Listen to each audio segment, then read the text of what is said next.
Hey there, and welcome. If you're getting ready for your PTE academic exam, I totally get it. It can feel like a lot. But don't you worry, because today we're going to zero in on one of the most important tasks in the whole test, one that can give your score a serious boost. Let's get you feeling confident and ready to go. So let's just jump right in.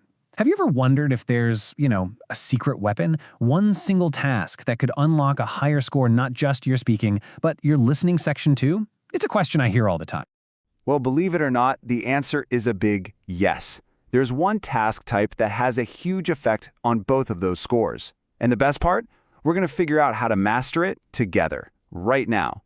And that task is repeat sentence. Okay, so first things first, let's break down exactly what this task is all about. Getting the basics down is always the best way to start. And it sounds pretty simple, right? And honestly, it is. You're going to hear a sentence, and your only job is to say it back word for word. The sentences are always short, usually just between 3 and 9 seconds long. You just listen, and when the audio finishes, it's your turn to talk. That's it. Now, during the exam, you can expect to get about 10 or 12 of these questions. And they're designed to test both your listening and your speaking skills at the exact same time. But here's the key thing to know. You get zero prep time. None. The second the audio stops, the microphone opens, and it's your turn. Okay, now listen up, because this next part is maybe the most important thing you're going to learn today. If you want to get a high score, you absolutely have to understand how they mark you. This is the real game changer. So your score for each sentence is made up of 3 things. First, there's content. That's pretty simple. It's just about how many of the correct words you say. Then you have oral fluency, which means how smooth and natural you sound, without all those ums and ers. And finally, you have pronunciation, which is all about how clear your speech is. But here, this is where it gets really, really interesting. Look at how the points are given out. The content, the actual words you say, is only worth 3 points. But your oral fluency is worth 5 points. And your pronunciation is also worth 5 points. So if you add those up, how you speak is worth 10 points, but what you say is only worth 3. This is the secret. Understanding this completely changes how you should approach this task. So if we know that fluency and pronunciation are the king and queen here, how do we actually do this? Well, let's build a super simple but really effective strategy that you can use on every single one of these questions. We can break it all down into just 2 simple phases. The first step is all about listening. And your only goal here is to focus and understand the meaning of what's being said, not just trying to memorize individual words. Then, step 2 is speaking. And your goal is to just repeat what you understood as smoothly and clearly as you can, trying to copy the rhythm of the person you heard. And for that first step, the listening part, I want to show you a really cool trick. It's called chunking, and it makes remembering these sentences so much easier. Let's take a look.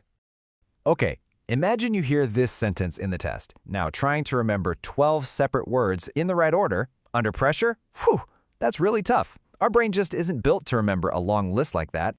But what if instead of hearing 12 separate words, you trained your brain to just hear 3 meaningful ideas, or chunks? So you hear it like this. Chunk 1, the social psychology course. Chunk 2, examines. And chunk 3, how people interact in groups. See that? Remembering 3 little ideas is way, way easier than trying to remember 12 separate words. Okay, but let's be real for a second. What happens when you just forget?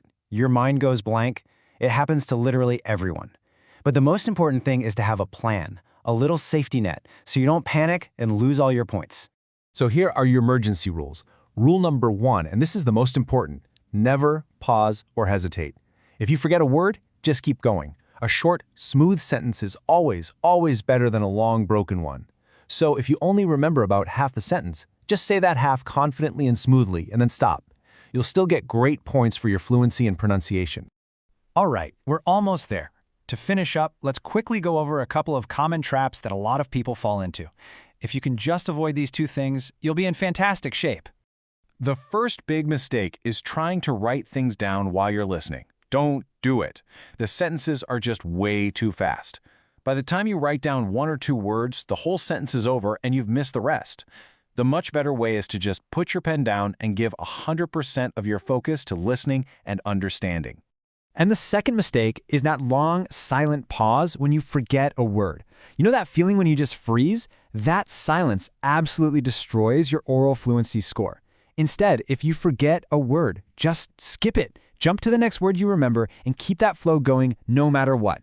And that brings us to the single most important idea I want you to take away from this. Please do not aim for 100% perfection on every single sentence. It just adds a ton of stress you don't need. Your real secret to success here is fluency. A clear, smooth, confident delivery, even if it's not the complete sentence, is what gets you those high scores. So there you have it. Remember how you're scored? Focus on understanding the meaning and always prioritize speaking smoothly. When you do that, you're not just answering a question, you're playing the game the way it's meant to be won. So, are you ready to make fluency your secret weapon?